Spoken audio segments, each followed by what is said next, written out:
पता है ना जोया तुम क्या कर रही हो। अगर मैंने घर छोड़ा है तो तुमने भी तो अपना घर छोड़ा है। हाँ जोया, लेकिन फिर भी वाजिद, अब लेकिन की कोई गुंजाइश नहीं है। तुम्हें पता है ना कि मेरे घर वाले कभी भी हम दोनों को एक्सेप्ट नहीं करेंगे। और मेरे भैया तुम जानते हो ना कितने कट्टर हैं। उन्हें पता चलेगा ना तो हम दोनों को जान से मार देंगे। मैं तुम्हें बहुत खुशियां दूंगा। 5 साल पहले हमारे घर आए थे साहब।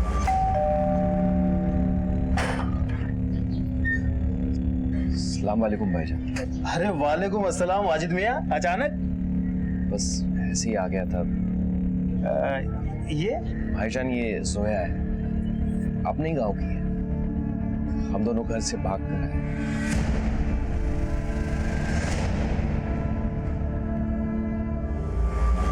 लेकिन एक बात मेरी समझ में नहीं, जब वाजिद और जोया दोनों एक दूसरे से प्यार करते थे, दोनों बालिग क्या कमाने की उम्र में थे और दोनों के मजहब भी एक ही, फिर दोनों को भाग के शादी करने की जरूरत क्या है? साहब आपकी बात बिल्कुल सही है, लेकिन जोया ने मुझे खुद बताया था कि वो हिंदू धर्म से है। भाभी मुझे आपसे कुछ बात करनी है। हाँ बोलो। भाभी मैं आप लोगों के धर्म की नहीं हूँ। मेरा नाम जोया नहीं स्वर्णा है। भाभी मेरे भैया और पापा इस रिश्ते के लिए कभी नहीं मानते। अगर उन्हें जरा सी भी भनक लगती कि मैं किसी और धर्म के लड़के के साथ प्यार करती हूँ तो वो मुझे जान से मार देते और इन्हें भी। इसलिए हम दोनों भाग कर। अच्छा, जोया के बाप और भाई कभी आप लोगों के घर में आए या उस घर में जहाँ वाजिद और जोया रहते थे? नहीं साहब, यहाँ तो कभी नहीं आए, पर जोया मायके जाने की जिद किया करती थी बार बार। रिश्ते ऐसे थोड़ी टूट जाते हैं साहब। आप लोगों ने आखिरी बार उन दोनों को कब देखा? साहब जोया कुछ दिन पहले ना। क्या बात है, तुम इतनी उदास क्यों लग रही हो? सब ठीक तो है ना? नहीं भाभी, कुछ भी ठीक नहीं है। इनकी नौकरी चली गई है, घर में पैसों की बहुत दिक्कत है। मैंने इन्हें 1000 बार समझाया कि मेरे घर से पैसे मंगवा लेते, लेकिन ये इतने खुददार है कि पैसा मंगवाना ही नहीं चाहते। लेकिन जोया तुम्हारे भाई ने तो तुम्हें माफ नहीं किया है ना? मैं उन्हें मना लूंगी भाभी। खैर मैं इन दोनों को छोड़कर जा रही हूँ। मैंने एक जगह नौकरी के लिए अप्लाई किया है, शाम को इंटरव्यू है। खुदा ने चाहा तो ये नौकरी मिल गई तो सब ठीक हो जाए। साहब अगले दिन आके वो बच्चों को लेके चली गई और उसने ये भी बताया कि उसका इंटरव्यू बहुत अच्छा हुआ है। सर, बच्चे ने मॉडर्न नाम की जिस स्कूल की बात करी थी उसका पता चल गया। ये रही उसकी डिटेल्स। बच्चे के बाप का नाम वाजिद खान और माँ का नाम।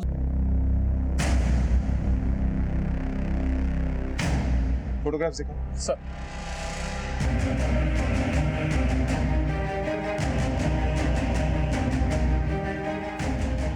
साहब ये दोनों वाजिद के बच्चे हैं, मगर हुआ क्या है साहब? दरअसल इन बच्चों को किसी ने रास्ते पे छोड़ दिया। अब ये सलामत नाम की एनजीओ में, जब तक वाजिद और जोया मिल नहीं जाते, इन बच्चों को हम आप लोगों के पास छोड़ देंगे। साहब मेहरबानी करके ऐसा मत कीजिएगा। हमें मालूम नहीं है कि वाजिद और जोया कहाँ है इस वक्त। अल्लाह ताला उन्हें सलामत रखे। अगर उन्हें कुछ हो गया तो साहब हम उनके बच्चों की परवरिश नहीं कर पाएंगे। ठीक है, मुझे वाजिद का अजमेर का एड्रेस चाहिए और जोया के पेरेंट्स का भी। और हाँ, हमारी इजाजत के बिना आप लोग इस शहर छोड़ के जाने की सोचना नहीं। और जो कुछ भी तुमने मुझे बताया उसमें से जरा सा भी झूठ हुआ तो अंजाम तुम लोग जानते हो। ठीक है, तुम लोग जा सकते हो।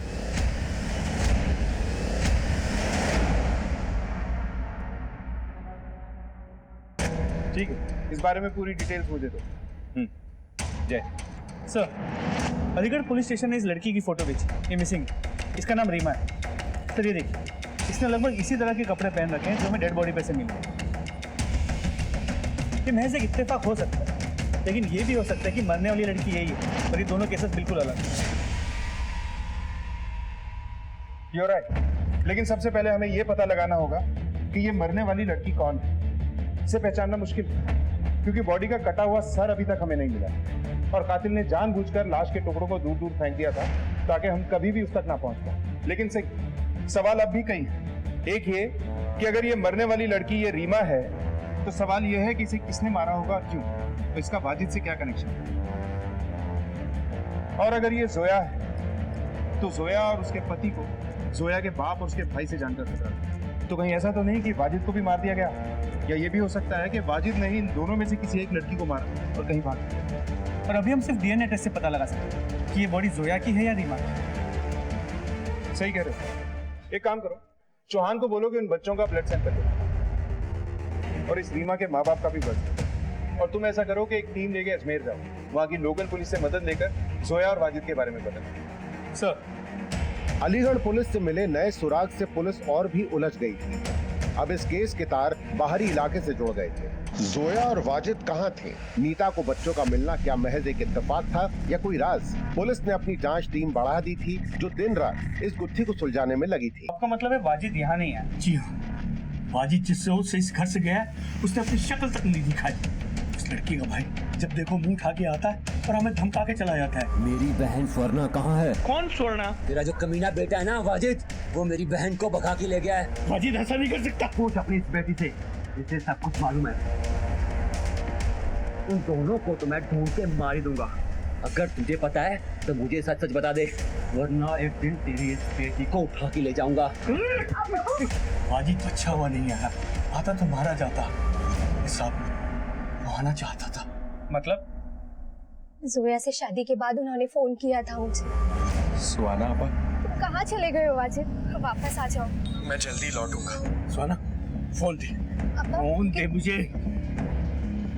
वाजिद, इस बीवी से कहो कि अपने उस कमजोर भाई को समझाए जो आए दिन घर में आकर धमकियां देकर जाता है, आपा की इज्जत लूटने की बात करता है। आखिरी बार वाजिद से कब बात हुई? करीब 20-25 दिन पहले। बहुत परेशान थे, बता रहे थे उनकी नौकरी चली गई। वाजिद के घर से कुछ बक्से गायब हुए थे, उनमें से एक में हमें एक लड़की की लाश मिली। हो सकता है वो जोया, पर वाजिद का भी कुछ पता नहीं चला। ये भी नहीं पता कि वो जिंदा है या नहीं। वाजिद का किसी रीमा नाम के लड़की के साथ संबंध था? अल्लाह मेरे भाई भाभी की जोड़ी सलामत रखे। अरे वो तो किसी दूसरी औरत के साथ ताल्लुक रखने का सोच ही नहीं सकते। अब उनके बच्चे कहाँ हैं सर? उनके बच्चे फिलहाल एक एनजीओ में। अगर आप लोग उन्हें अपनाना चाहते हैं तो आप लोग अप्लाई कर सकते हैं।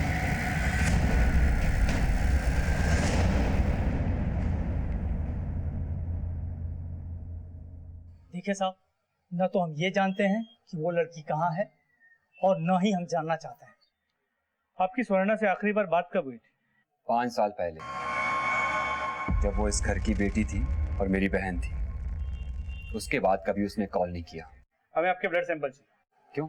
हमें एक लड़की की लाश मिली जिसका सिर नहीं, पर हमें उसकी शिनाख्त करने में मुश्किल हो रही है। तो हम डीएनए मैचिंग करके देखना चाहते हैं कि क्या वो लड़की स्वर्णा है। हमारी बदकिस्मती है कि उसकी रगों में भी हमारा ही खून दौड़ रहा है, और भगवान से मानूंगा कि लाश उसी की हो। सर, अजमेर में जोया और वाजिद दोनों के घर वालों से बात हुई।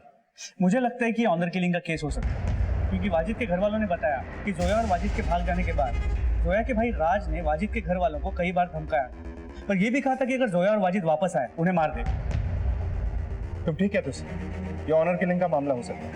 एक काम करो, राज के कॉल रिकॉर्ड से करवाओ और गुरुग्राम में जहाँ ये वाजिद रहता है वहाँ लोगों को राज की फोटो दिखाकर पूछो क्या कभी किसी ने उसको वहाँ देखा है। सर,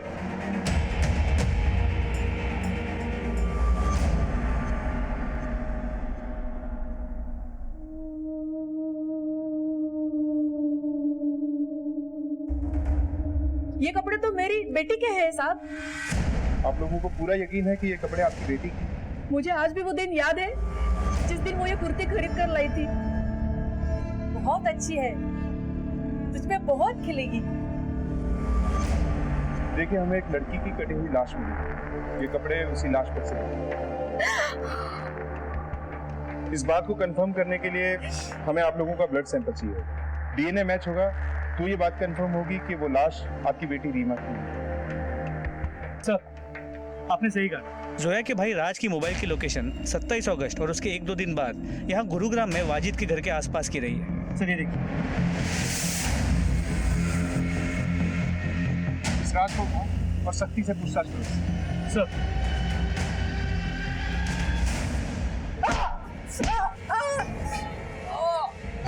बस चल शुरुआत मैं कर दे। तू गुरुग्राम गया था 27 तारीख, तूने ट्रेन की टिकट भी ली। अब आगे की कहानी बोलो। मैं स्वर्णा और उसके आशिक दोनों को मारना चाहता था। एक दोस्त ने मुझे उनका पता बता दिया था। उस दिन मैं उनके घर चला भी गया था, लेकिन वहाँ ताला लगा था। उसके बाद मैं रोज उनके घर जाता था, लेकिन घर लॉक्ड रहता था। राज, ये तो सिर्फ तेरी आधी कहानी है। तेरी आगे की कहानी मैं बताऊँ। तू उनके घर गया, घर के अंदर भी गया और तूने उन दोनों को मार दिया।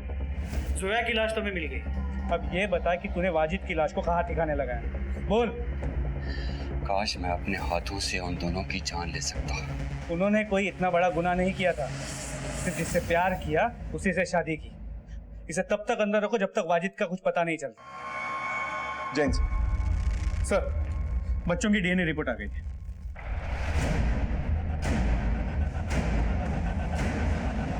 सिंह, मुझे 27 अगस्त की इन तीनों की पूरी डिटेल चाहिए।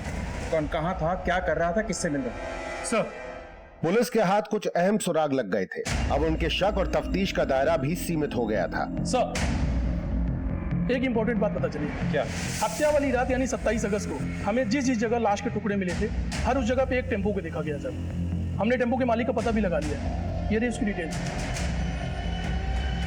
सर, रीमा की लीड मिली।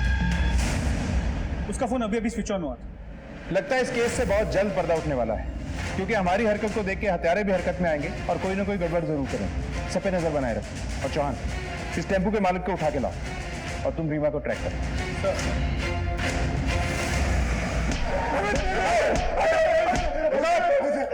खड़े हो। अगर तुम लोगों को ये लग रहा है कि तुम्हें मारते मारते हम लोग थक जाएंगे, तो गलत फहमी है तुम्हारी। शिफ्ट बदल बदल के मारेंगे तुम लोगों को। सब बताता हूँ साहब। उस रात हिमायत मेरे घर आया, ये बहुत घबराया हुआ था साहब। सब खैरियत तो है ना? खैरियत तो नहीं भाईजान, हमें वाजिद के घर अभी निकलना होगा। ऐसी क्या जरूरत पड़ गई जो इतनी रात को तुम दोनों अपने उस भाई वाजिद के घर गए? उसकी एग्जैक्ट लोकेशन मुझे मैसेज करो। फोन सिर्फ 15 सेकंड के लिए ऑन हुआ था। एरिया बता सकता हूँ, एग्जैक्ट लोकेशन बताना मुश्किल है। तुम इस एरिया में उसे ढूंढेंगे कहाँ? गाड़ी साइड में लगा दो। रीमा की फोटो लेके इस एरिया में अच्छे से पूछताछ करो। फिर क्या हुआ? मैं और हिमायत वाजिद के घर पहुंचे। वाजिद कौन है? हिमायत।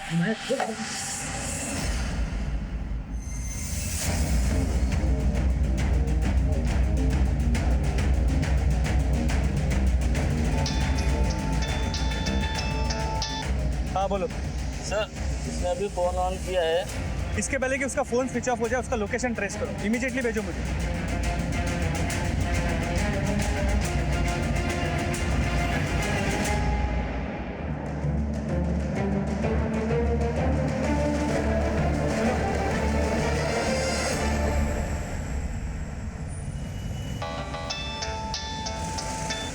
हाँ बोलो सर, उसने अभी भी फोन ऑफ किया है।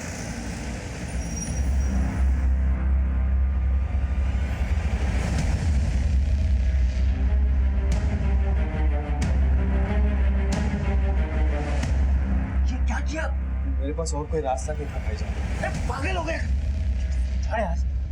तो बच्चे अंदर सोए, कैसे भी करके इसको ठिकाने लगा देते। भाईजान, मुझे जेल नहीं जाना है। प्लीज प्लीज मुझे बचा लीजिए।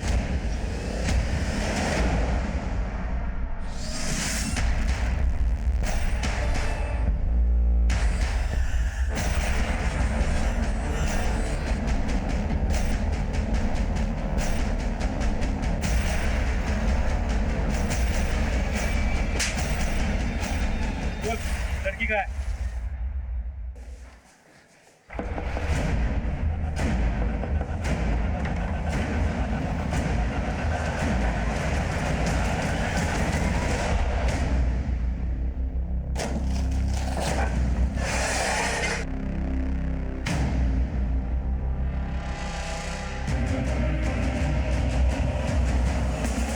साहब, लाश को ठिकाने लगाने के लिए मैंने और हिमायत ने सिर्फ वाजिद की मदद की। हमने किसी को मारा नहीं साहब। भाईजान सच कह रहे हैं। तुम लोगों ने एक मुजरिम का साथ दिया, पुलिस से बात छुपा के इन्वेस्टिगेशन को गुमराह किया। देखते जाओ तुम लोगों पे कितनी दफाई लगेगी। तब तक तुम्हारे उस लाडले भाई से पूछते हैं कि आखिर हुआ क्या था।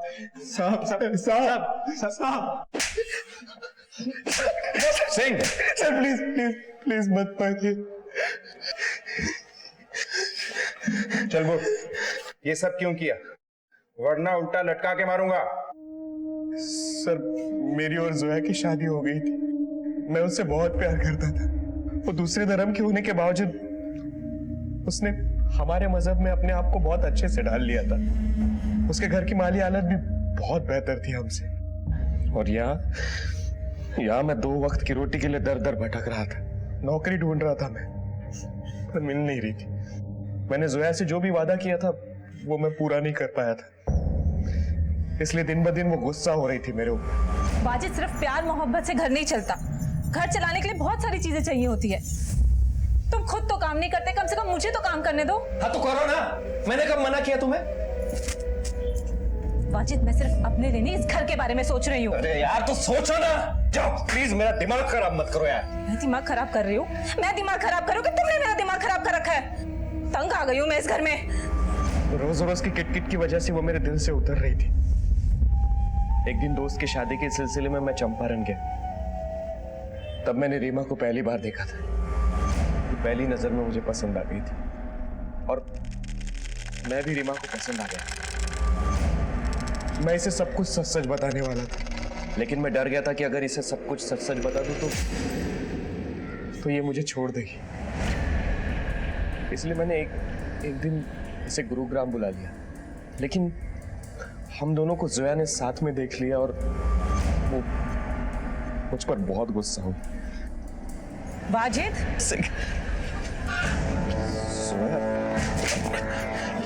तो ये वजह थी तुम्हें काम ना मिलने की? नहीं जोया, मेरी बात सुनो। देखो, मेरा नहीं तो कम से कम अपने दोनों बच्चों का तो ख्याल किया होता। अच्छा नहीं किया तुमने। जोया मेरी बात तो सुनो। जोया देखो, रीमा देखो, ऐसा कुछ नहीं है। उसके बाद रीमा भी मुझसे दूर जाने लगी। रीमा प्लीज मेरी बात तो सुनो। रीमा मुझे समझाने का मौका तो दो।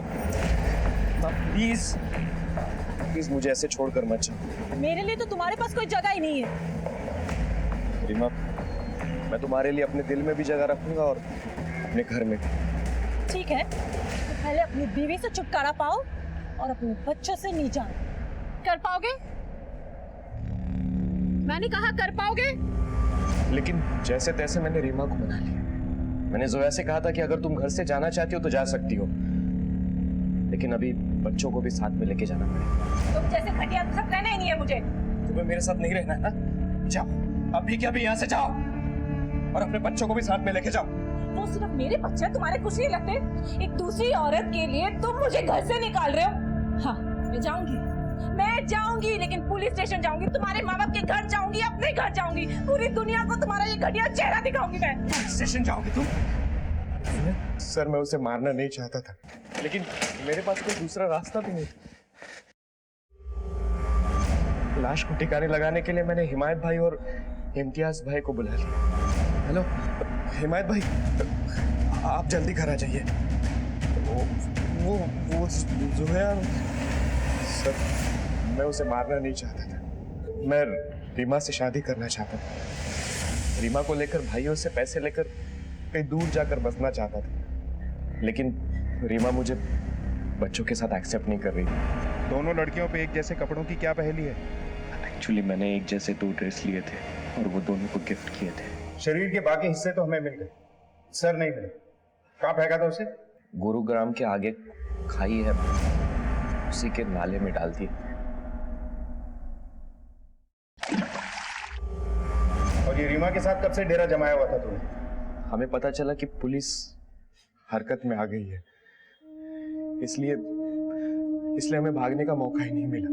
सर, 2 कश्तियों में सवार होकर मैं डूब गया सर।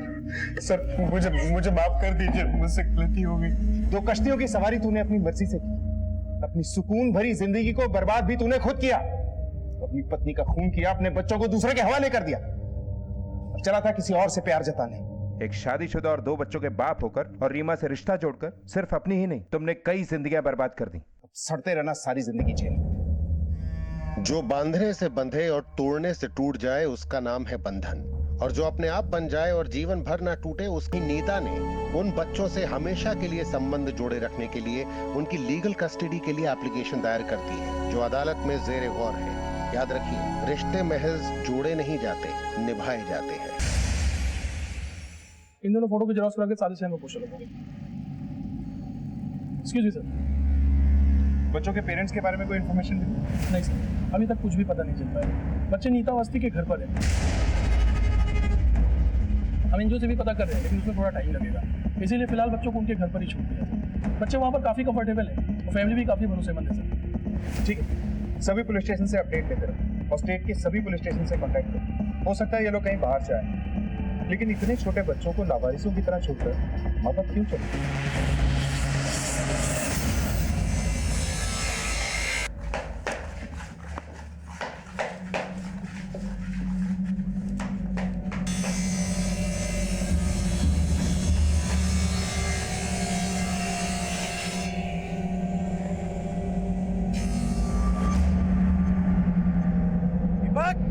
दीपक, ठीक है?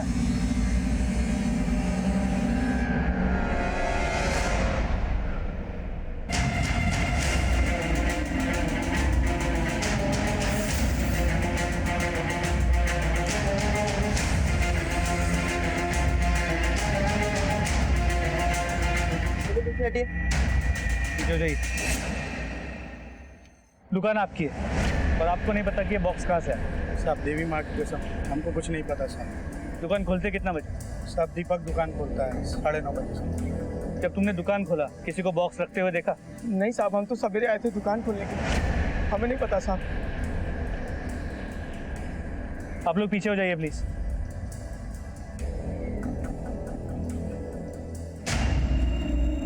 कमल, ये बॉक्स किसी कुरियर कंपनी का लगता है, इसका स्टैम्प भी। पता करो किस कंपनी का, पर ये भी पता करने की कोशिश करो इसका सेंडर और रिसीवर को। सर, बॉडी के टुकड़े करके फेंके गए, मतलब मुमकिन है कि बाकी के टुकड़े भी यही कहीं फेंके गए हैं, क्योंकि कोई भी किलर अपने साथ बॉडी के पार्ट्स लेके घूमने का रिस्क नहीं ले। आसपास चेक करो, कुछ मिलता है। सर बॉडी पार्ट्स को देखकर ऐसा लग रहा है कि ये पार्ट्स किसी औरत के हैं। आसपास के पुलिस स्टेशन में चेक करो, किसी औरत की कोई मिसिंग कंप्लेंट है, और जब तक बॉडी के बाकी पार्ट्स नहीं मिलते इन्हें फोरेंसिक भेज। सर, कार्टन में मिले लाश के टुकड़ों से सनसनी फैल गई। पुलिस ने लाश के दूसरे हिस्सों को ढूंढने के लिए तलाश तेज कर दी। साहब मैंने फोन किया था साहब। साहब इधर आइए। साहब साहब हम लोग इधर मछली पकड़ने आते हैं, आ जाए तो साहब ये दे।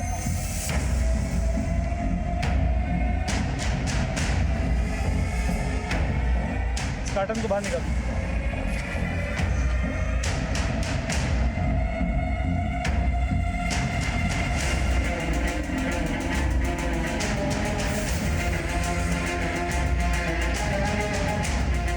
निकालो इसे। लगता है उसी बॉडी का टुकड़ा है, इसके टुकड़े हमें कल उस कारपेंटर के शॉप में मिले। सर लेकिन सिर नहीं मिला। जब तक सिर नहीं मिलता बॉडी पहचानना मुश्किल है। हो सकता है सिर को यहीं कहीं डिस्पोज किया, आसपास अच्छी से चेक करो, तो बॉडी को फोरेंसिक के लिए भेजो। सर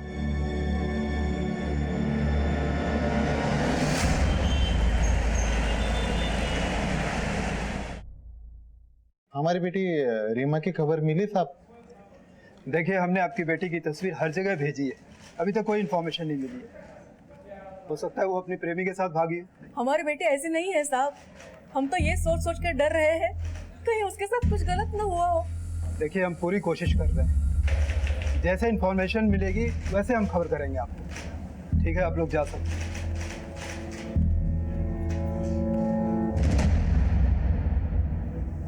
सभी थाने से इस लड़की की अपडेट लेते रहो। सर ये वो कार्टन है जो हमें कारपेंटर शॉप से मिला था, और ये हमें तालाब के पास से मिला। इन दोनों बक्सों में एक औरत की बॉडी के कटे हुए हिस्से मिले, और ये वो कपड़ों के चितड़े हैं जो उन बॉडी पार्ट्स पे जो मैच करते हैं। तो हो सकता है कि ये बॉडी पार्ट्स किसी एक ही औरत के।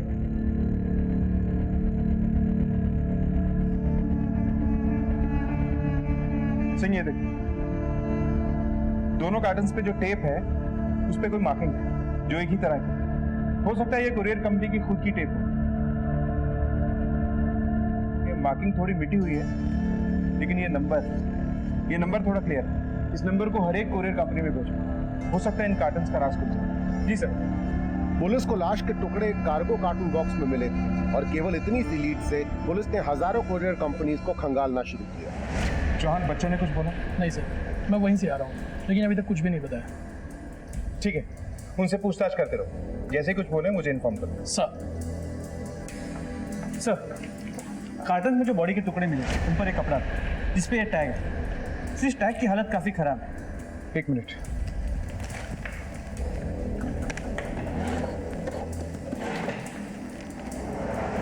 SHEEIA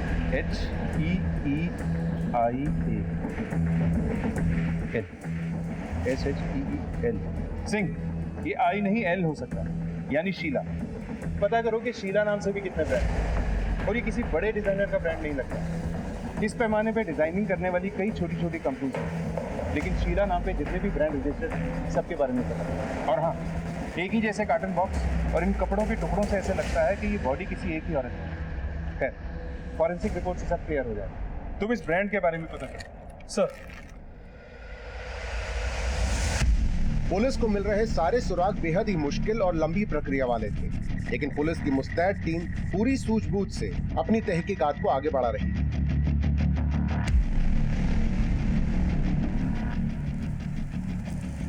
जी हाँ, ये लेबल तो हमारा ही है और ये गारमेंट हम बहुत लोगों को सप्लाई करते हैं। पहले होलसेलर्स, फिर रिटेलर्स, और रिटेलर्स में भी शॉपकीपर्स के पास जाते हैं, फिर रोड में बिजनेस करने वालों के पास भी। पर सर, आप जानना क्या चाहते हैं? देखिए, हमें एक बॉडी मिली जिस पर एक कुर्ती थी, पर इस कुर्ती में आपका ये लेबल लगा था। ये लेबल मैं आपको बता दूं कि हम 2 साल पहले बनाना बंद कर चुके हैं। हमने अपनी डिज़ाइन बदल दी है और ये लेबल कुछ महंगे कुर्ते में ही लगते थे जो कुछ खास शहरों में हम बेचते हैं। ठीक है, हमें इन सारे शहरों की लिस्ट है और वहाँ के जो भी शॉपकीपर्स है, रिटेलर्स है, उनकी पूरी जानकारी चाहिए। जय, वो डीलर्स वाली लिस्ट लाना ज़रा। उन दोनों कार्टन्स में जो बॉडी के टुकड़े मिले उनकी फोरेंसिक रिपोर्ट। सर, रिपोर्ट से पता चला है कि वो सभी टुकड़े किसी एक ही औरत की बॉडी के थे जिसकी उम्र करीब 30 साल हो। और वो कपड़े के टैग से कुछ पता चला? सर, हमने करीब 55 दुकानें और 350 डीलर्स को शॉर्टलिस्ट किया जहाँ से शायद उस कुर्ती को खरीदा गया। और उन कार्टन बॉक्स के बारे में कुछ पता? सर, उस कार्टन पे जो लेबल था और जिस टेप से उसे बांधा गया उस पर अरेबिक में लिखा। मतलब ये कोरियर कंपनी इंटरनेशनल कोरियर में भी डील करती है? जी सर, हमने करीब 90 कुरियर कंपनी से बात की, पर फाइनली एक कंपनी ने बताया कि इस कंसाइनमेंट को उन्होंने हैंडल किया। उनका नाम है लोडेड कुरियर्स। इस कोरियर कंपनी में जाके इन बॉक्सेस के बारे में पता करें। जी सर।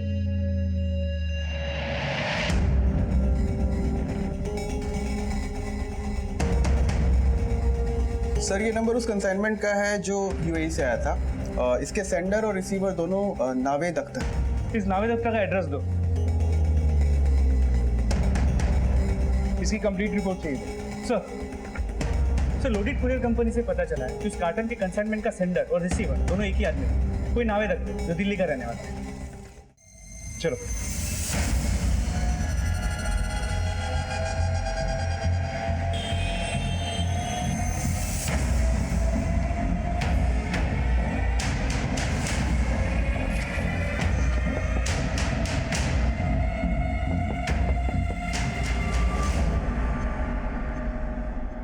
जी कहिए सर।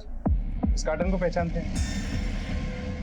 हाँ सर, इन कार्टन्स में हमारा सामान आया था। कहाँ से? दुबई से। सर, हम लोग दुबई में रहते थे, कुछ ही दिन पहले हम इंडिया वापस आ गए। कितने कार्टन्स थे ये? I think 12। नहीं सर, 12 नहीं, 14 कार्टन। हाँ सर, 14 थे। लेकिन अभी तो तुमने कहा 12 थे। सर, क्या है ना कि याद नहीं रहा। वैसे पैकिंग की सारी जिम्मेदारी इन्होंने संभाल रखी थी, मैं तो अपना बिजनेस रैप अप करने में मशगूल था सर। क्या बिजनेस था तुम्हारा? ट्रेडिंग कमीशन का। इन कार्टन्स का क्या किया आपने? दिखाइए हमें। ये रहे सर।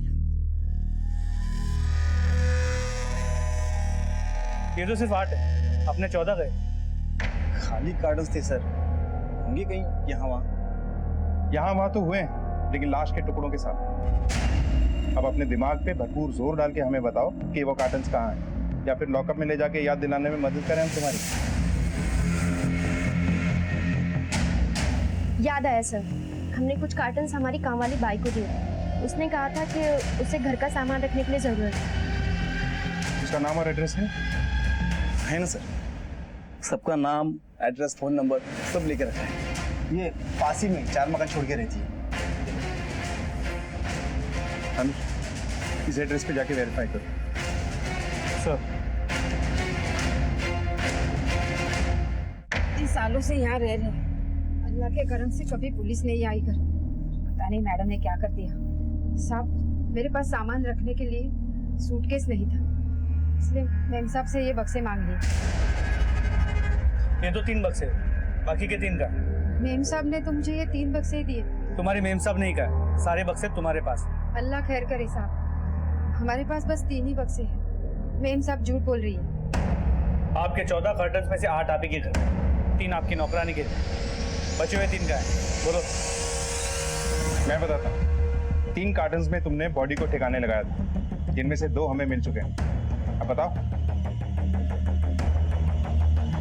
हाँ सर, याद है सर। दुबई से इंडिया पहले मैं आया था और 1 हफ्ते बाद मन्नत आई थी। और यहाँ आने के बाद मानेसर में मेरा एक पुराना मकान है सर। उस मकान में कुछ पुराना सामान और ना इस्तेमाल होने वाला सामान उन्हीं कार्टून्स में पैक करके रखा।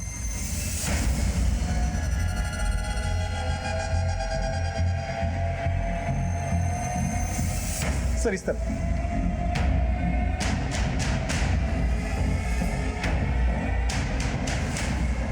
यहाँ तो ताला लगा है। चाबी है मेरे पास। खोलो।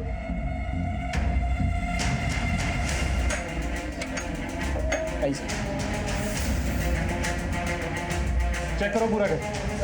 सर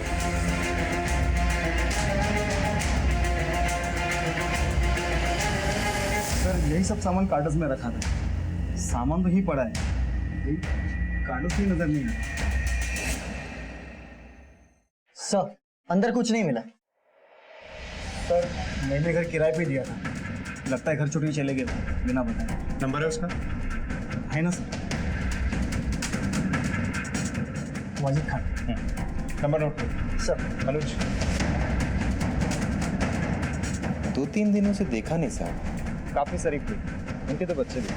सर, जिस गैराज में हमारी ससुर जी की गाड़ी काम के लिए जाती है ना, वहाँ एक हिमायत नाम का आदमी है, उसको अक्सर वहाँ आते हुए देखा है। हिमायत कर सर, वो मस्जिद वाली गली में, किसी से भी पूछ।